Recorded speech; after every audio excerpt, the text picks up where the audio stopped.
É um prazer e uma honra receber o Pedro Gaudi, analista CNPI, que agora faz parte do time do AGF. Gaudi, seja muito bem-vindo. Boa tarde para você.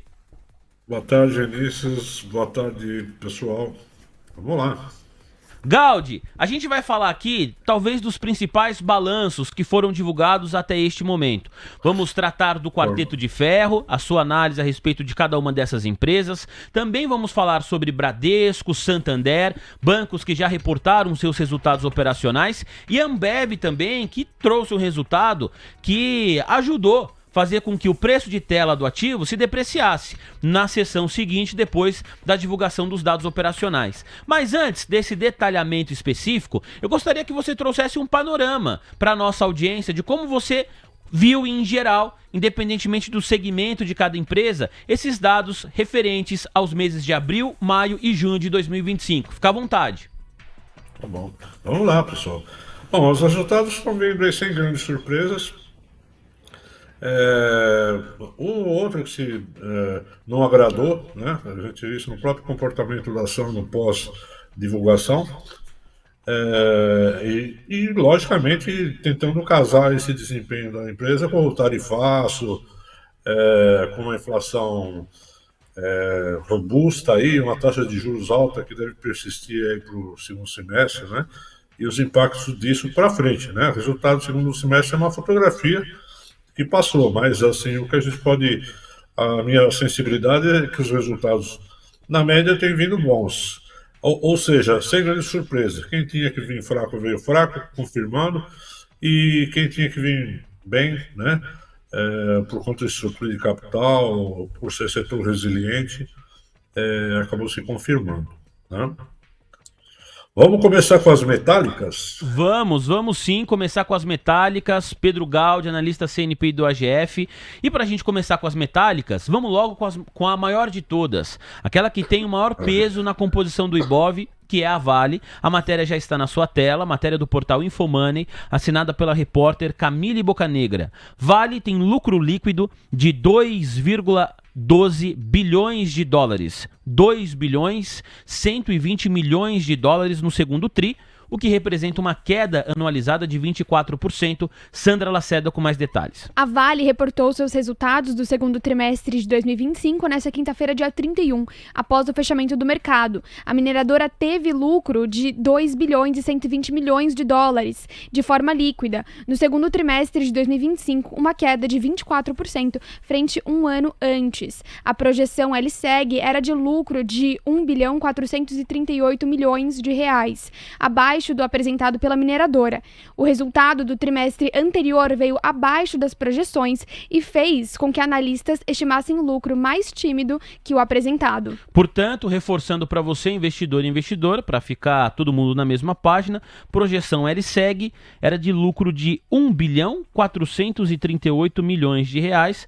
Nós tivemos aqui, senhoras e senhores, como falamos na manchete, um lucro líquido de 2,12 bilhões de dólares. Sandra, você tem a cotação, por gentileza, de Vale agora aqui para o nosso público, correto? Correto. Vale 3 avança 2,10% aos R$ 54,57. Máxima do dia para Vale 3, R$ 54,90 e a mínima R$ 53,72, Vini. Fechado, muito obrigado. Por gentileza, Pedro, o resultado operacional da Vale foi dentro daquilo que você esperava? Veio um pouco acima da sua expectativa? Qual que foi a sua reação à divulgação do balanço? Bom, vamos lá, Vinícius. Primeiro que a Vale, tanto a Vale como a Petro, né, antes da divulgação do resultado, eles divulgam o relatório de produção e vendas, né?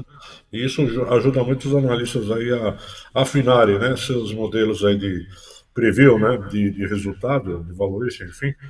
E o que a gente viu no segundo trimestre, a Vale teve uma produção de minério de ferro de 84 milhões de toneladas, né? Tem um crescimento de 4% em relação ao mesmo trimestre do ano passado, ou seja, ela produziu bem, superou a expectativa, mas quando a gente olha vendas, né, o que aconteceu? Diante de um cenário de mercado apertado, né, inclusive eles reduziram a produção de pelotas, justamente para não pressionar preço, porque a demanda no momento, no segundo trimestre, era por um minério de ferro não tão rico em teor de ferro, ou seja, era um produto um pouco mais barato, né, teoricamente. Por que isso? Porque você tinha a necessidade das siderúrgicas em não acelerar o processo produtivo, né? E aí, quando você quer acelerar, você tem que usar pelota, você tem que usar minério de ferro com alto teor de ferro. Os briquettes que a Vale vende também, já passou a vender. E não foi essa a realidade do segundo trimestre. O que houve é uma demanda de minério mais pobre.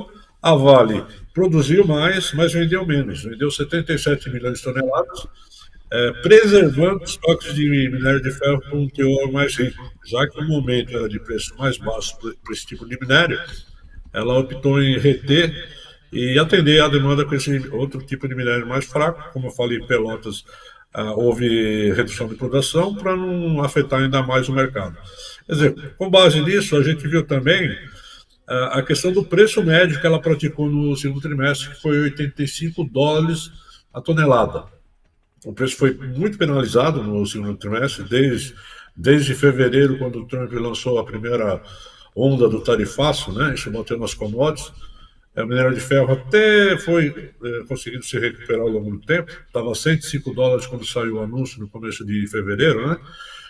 Caiu para 93 dólares, ao pouco foi se recuperando para 98, mas aí na média o preço que a Vale praticou foi de 85 dólares. E aí envolve justamente essa questão de você ter uma demanda de preço de minério mais fraco, né, e contratos, né, contratos que já haviam sido fechados lá atrás com preço diferenciado. Bom, com base nisso, o pessoal vai para o resultado, né? Eu vou falar o resultado, Vinícius, em reais, tá? Porque Tá bom. o dólar acaba confundindo um pouco a cabeça do pessoal. Vamos lá, receita líquida de vendas dela. Baseado nesse volume de vendas de minério, Pelotas que ela anunciou, cobre e níquel. Cobre e níquel foi muito bem, tá? Eles estão realmente atendendo aquela ideia de que aos poucos, gradativamente, eles vão estar aumentando a produção e vendas para se tornar lá com a Base Metals, né, com a empresa deles de níquel e cobre, uma grande empresa nesse segmento, tá? De não metais. Bom, vamos lá. Receita líquida de venda no trimestre da Vale, 49,8 milhões de reais, né? Foi uma queda de 4% em relação ao segundo trimestre de 24. Custos foi de 36,6 milhões de reais, custos e despesas, tá? Ficou praticamente estável em relação ao segundo trimestre de 24. Ela teve um EBITDA ajustado de 19,1 bilhões de reais, tá? Bilhões de reais, contra 20,8 bi do segundo trimestre de 24, uma queda de 8%. Com isso, ela apresentou um lucro líquido em reais de 12 bilhões de reais, uma queda de 17% sobre o segundo trimestre de 24. Bom, resultado, o mercado já esperava um resultado comparativamente no trimestre no anual mais fraco, principalmente no anual, né? E se confirmou, só que assim, as projeções estavam mais pessimistas do que realmente aconteceu. Então, assim, o resultado acabou vindo melhor do que o mercado esperava, tá? Isso é a ênfase no comportamento da ação hoje. Vamos lá, um ponto que eu gosto de olhar muito na Vale é a estrutura de capital dela, a dívida líquida dela. Em junho, 12,1 bi de reais, né? Teve um aumento representativo, 41% sobre o segundo trimestre de 24, mas quando a gente olha, ela se alavancou um pouco mais, tudo bem. Agora, como é que está a dívida líquida e EBITDA dela, né? Ela tem girado num nível muito baixo, né? E ela encerrou em julho com 0,9 vezes, ou seja, com a geração de caixa dela, ela pagaria essa dívida sem problema algum, né? A questão de custo caixa C1, custo caixa I, né?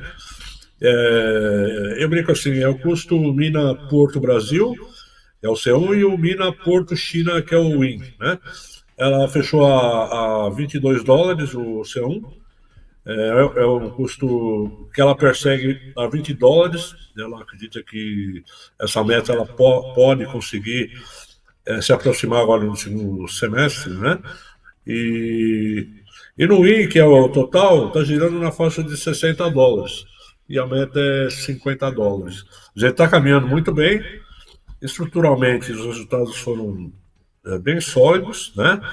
E por conta disso, ela anunciou o dividendo do trimestre, né?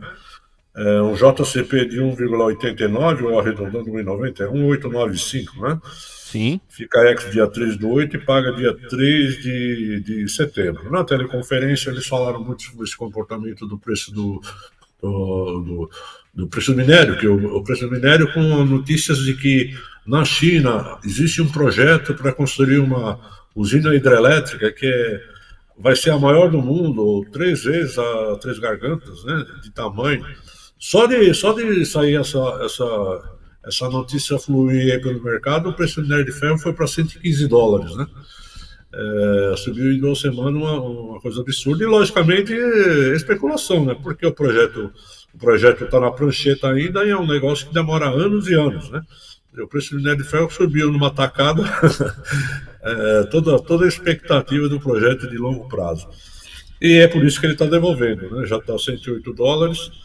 E a cotação da Vale devolveu junto, né? Sim, todos os mineradores, e não é só ela, no mundo todo, né? Porque é o referencial, né? Sim. Eu sempre brinco que Vale é um negócio da China, né?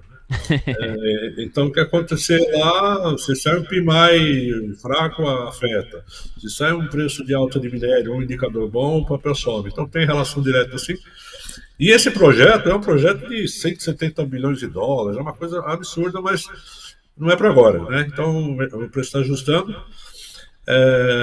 Eu sempre vejo assim um referencial, parece que é um número mágico, né? O preço do minério de ferro a $100 é um preço de equilíbrio, né? Tanto que ele persegue esses $100 aí já há alguns anos, né? Ele tem ficado nesse patamar e ele está voltando de novo aos $100. Se a gente falar $100 com um C1 de 20 e um CIN de 50, 50, 60, né? A diferença é marca, né? Mesmo que você tire outras despesas, resultado financeiro e tudo mais, ela não é alavancada. Isso aí demonstra por que a geração de caixa dela, o EBITDA, né, a geração de caixa dela é muito forte e vai continuar sendo. Então foi um bom resultado. Eu acho que o acionista ficou contente com a remuneração que foi anunciada, Vinícius.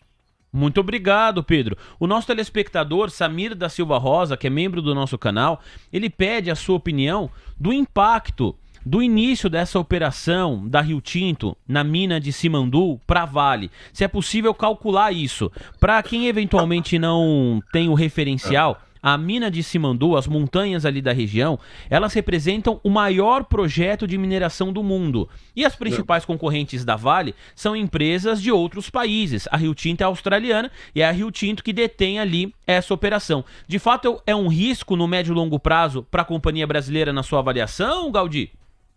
Então, na verdade, é assim, a Simandu é Rio Tinto e o controle é da Rio Tinto e de chineses, né? Sim. Então, isso é um minério de ferro que já está carimbado, né? Para onde vai. É um minério de ferro, a mina é similar a Carajás, então é um minério de ferro de boa qualidade. E, como eu falei, esse minério de ferro de boa qualidade você usa quando você quer produtividade e descarbonização, né? Você tem que cuidar da poluição. A China tem muito esse tipo de problema. Você quer reduzir a produção, então você tem que jogar um minério de ferro mais rico, né? Usar pelotas, enfim. É lógico, compete com a Vale. A própria Vale na teleconferência já falou sobre isso, mas ainda é cedo. Acho que as primeiras cargas de Simandu que devem começar, talvez no final do ano, se não acontecer nenhum problema, talvez elas comecem no final do ano e gradativamente vai tomando forma, né? Agora, assim, a dinâmica da lei da oferta existe, né? A gente tem que entender que porque a Simandou vai começar, a Vale vai ter problemas? Não, pelo contrário. Você tem ainda a economia crescendo, né? Se tornando aí uma potência em termos de produção, de demanda de aço também. Então, isso aí vai se equilibrar lá na frente. Mas é um concorrente direto a Carajás. Isso a gente não tem como não afirmar, né? Mas aí o mercado vai se ajustando, existe espaço para todos. Aí ele fala, não, mas se entrar Simandu, o preço do minério de ferro vai desabar. É o que eu falei, eu acho que o referencial dos $100 Por que é o referencial de $100? Porque se você sobe muito, você abre capacidade de minas que tem custo alto. Então é pior ainda. Então, por vir nova capacidade, acaba jogando o preço para baixo. Ele se encontrou nos $100. Ah, mas se cair muito, vai ter muita mina parando porque o custo não justifica você trabalhar com esse preço de minério. Então se equilibrou em $100 e para Vale, eu falei, é uma margem maravilhosa. Agora, ao longo do tempo, a gente vai vendo como é que vai ficar como é que vai se esticar essa linha, né? De oferta e demanda, considerando que alguns mercados, como a Índia, né, vão demandar muito mais minério de ferro do que eles demandam hoje. Muito obrigado, Pedro Gaudi, analista CNPI, agora faz parte do time AGF. Obrigado ao Samir da Silva Rosa pela pergunta, membro do nosso canal. O Samir complementando aqui, falando sobre as dificuldades logísticas da região de Simandu, que também é um desafio para as companhias que operam lá. Vamos trocar de empresa? Seguimos no Quarteto de Ferro, mas agora para a gente falar sobre a Gerdau. Já aqui na sua tela, nós separamos duas matérias sobre GGBR4, Gerdau. A primeira saiu no Valor Econômico, vou passar apenas pelo highlight. A Gerdau demite 1.500 funcionários e não descarta novas dispensas. Mais detalhes em tc.com.br. No portal da CNN Money, aqui sim, mais detalhes a respeito do balanço da Gerdau. A matéria é assinada pela agência Reuters, cujo título é: lucro ajustado da Gerdau cai 8,6% no segundo TRI, para 864 milhões de reais. Sandra. A Gerdau apresentou o lucro líquido ajustado de 864 milhões de reais no segundo trimestre, declínio de 8,6% frente ao resultado apurado no mesmo período do ano passado, conforme relatório de resultados divulgados nesta quinta-feira, dia 31. Analistas, em média, esperavam lucro de 847 milhões de reais para a Gerdau no período, segundo dados compilados pela LSEG. Sandra, de olho também na cotação da companhia, papel ordinário GGBR4. GGBR4 agora cai 2,20%, R$ 16,48, máxima do dia R$ 16,99 e a mínima R$ 16,13, Vini. Muito obrigado, Sandra. Gaudi, para te ouvir a respeito de Gerdau, claro que o balanço aqui é o nosso pano de fundo, mas no caso específico da Gerdau, a nossa audiência fala muito e enaltece o fato da companhia ter uma operação nos Estados Unidos. Então, pelo menos na teoria, ela consegue fugir dessas tarifas do presidente americano Donald Trump. De fato, isso passa a ser um diferencial ainda mais importante na sua avaliação para a empresa? Com certeza. Vamos olhar para o nosso quintal primeiro, né? Quando a gente pega. O que está acontecendo aqui? A gente está sofrendo uma invasão de aço chinês, tá? Aço que vem com baixa qualidade e preço extremamente baixo, né? A China tem que se livrar, ela é a maior produtora de aço do mundo, né? Então ela tem que se livrar, então ela coloca aço até a custo de produção para não ficar parado no estoque, né? Vamos dizer assim. E aqui no Brasil, só para você ter uma ideia, segundo trimestre, quando a gente olha os Minas, vendeu 1 milhão de toneladas. CSN vendeu mais ou menos 1 milhão de toneladas. Você pega a Arcelor, mais 1 milhão de toneladas. Você pega a Gerdau. Esse pessoal da China vende aqui dentro mais de 1 milhão de toneladas por trimestre, né? Então esse pessoal está buscando, isso sem contar o produto acabado que entra aqui, né? Que é o aço já em subprodutos, né? Então assim, a participação do aço importado está muito forte. E é por conta disso que as siderúrgicas estão, não é de hoje, que elas estão falando que o governo não está cooperando, né? E isso vai bater em algum momento no emprego, né? Nas plantas, nos investimentos. Essa questão da Gerdau anunciar a demissão, eles já falaram, infelizmente, caiu como uma colher para a Gerdau essa questão da tarifa, porque ela já tem planta lá, né? Então é um mercado muito importante. Antes dos Estados Unidos, a América do Norte era 50% da formação do EBITDA dela, agora já está mais de 60%, né? Muito mais de 60%.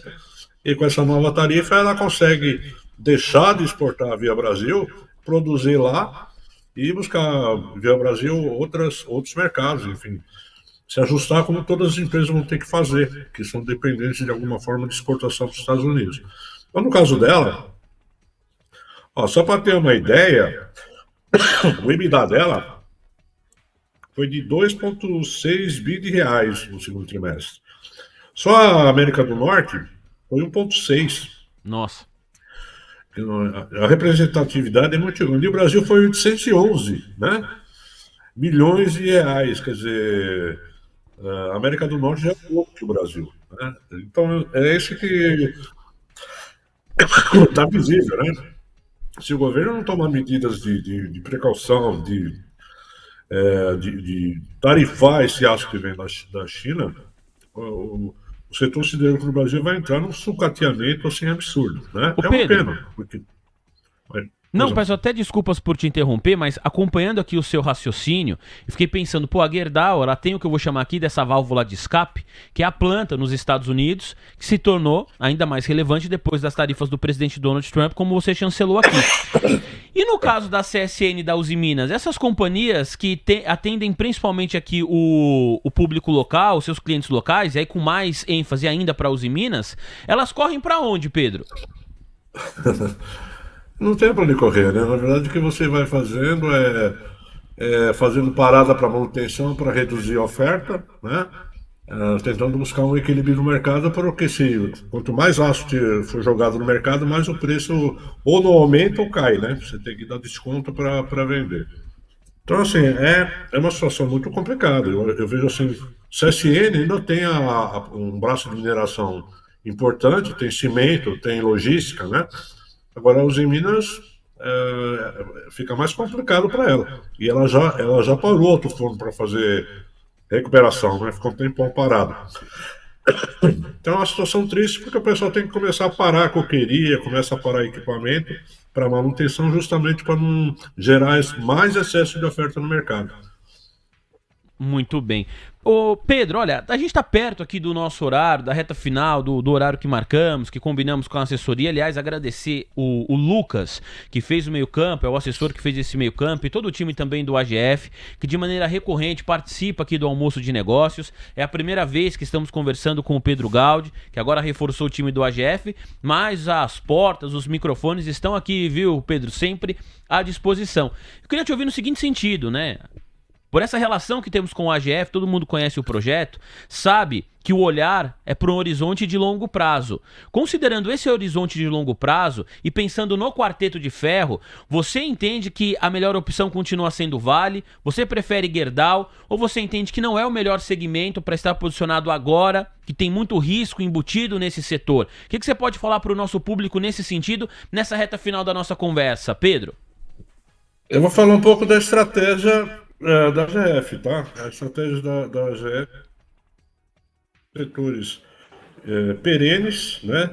Que tem uniformidade de divulgação de resultados e uniformidade no pagamento de remuneração aos acionistas, né? A gente tem aqui até um elenco de setores que se enquadram perfeitamente nesse segmento, né? Que a gente chama de BES, né? Bancos, energia, saneamento, seguridade e telecom, né? Ninguém vai ficar sem um banco, né? Como você vai ficar sem um banco? Como é que você vai ficar sem a luz acesa ou o seu computador ligado, né? Seguridade, você vai sair com o carro sem seguro? Ou a sua casa? Telecom, você não vai ter celular? Então, assim, são setores que, independente do cenário, eles vão estar sempre sendo demandados. E aí, você olhando o histórico das empresas, você encontra aí as melhores pagadoras de dividendos, com uniformidade e dividend yield bem interessante. Aí você me perguntou das metálicas. Assim, para quem tem uma carteira previdenciária que busca essa estratégia de dividendos, e você já está confortável, né? Com fluxo de dividendos que atenda essa estratégia, você pode até fazer escapulir um pouco para outra coisa, né? Por exemplo, Vale. Vale é uma excelente empresa, né? Eu acompanho Vale há muitos anos, é uma excelente empresa, o dividend yield dela está bem representativo. Agora, quando você olha o histórico, empresas de commodities, né? Minério, petróleo, são sujeitas a acidentes. É o que aconteceu com a Vale, com o Brumadinho, né?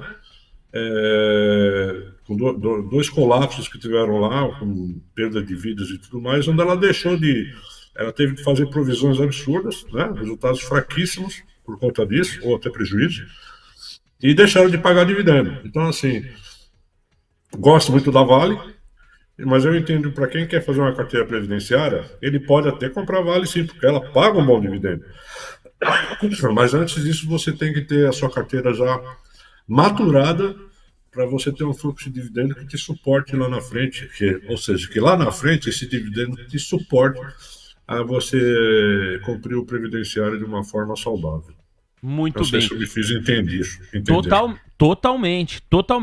Pra gente encerrar, uma pergunta que chegou aqui, eu achei sensacional, do Carlos Lima, nosso telespectador, nos nossos últimos 2-3 minutinhos. Na sequência, vamos conversar com o nosso Ike grafista, ele já está conectado, vai participar com a gente. O Carlos Lima estava prestando bastante atenção na sua análise, Pedro, sobre o setor siderúrgico, e ele fala assim: olha, Vini, por gentileza, pergunte ao Pedro, né, se o governo tarifar o aço da China, isso não vai encarecer toda a cadeia produtiva de carros aqui no Brasil, além de outras cadeias também, ele colocou aqui, né, etc., né, aumenta a inflação. Não é tão simples assim. É a colocação do nosso Carlos Lima. Ele queria te ouvir, por gentileza. Pedro. Então, essas salvaguardas que eu falo que você tarifar o aço, isso aí já foi feito por um monte de países, tá? Que é justamente para defender o seu parque industrial. Isso foi feito por países da Europa. O próprio Estados Unidos, lá atrás, antes desse negócio de tarifaço, já tinha sobretaxado o aço da China. A Índia sobretaxou. Só o Brasil que não mudou isso. Né? Isso é uma prática que já se consolidou no mundo. É só o Brasil que está para trás. E aí você vai falar para mim que vai causar inflação? Na verdade é o seguinte, o que quer se sobretaxar é o aço, né? O produto aço, não é o equipamento final, uma máquina, um carro, né? Isso aí é outra história, é outro tipo de tarifa. Agora, tarifar o aço puro, porque é ele que está entrando aqui e concorrendo, desculpe, concorrendo com a indústria nacional e está gerando problemas seríssimos, até de migração de indústria, né? A própria Gerdau já falou que é melhor ir para lá, é melhor ir para os Estados Unidos do que ficar por aqui, investindo dinheiro aqui. Pedro, É por isso. quero agradecer demais a sua participação. Espero que você tenha gostado da experiência, tanto quanto nós gostamos, o nosso público apreciou demais, gostou muito. E já fica aqui o convite para que a gente consiga estabelecer essa conversa em uma nova oportunidade. Muito obrigado, boa sexta-feira e excelente fim de semana, Pedro. Igualmente, hoje não devo falar de banco, mas mais para frente, quando vocês quiserem, eu estou à disposição, tá bom?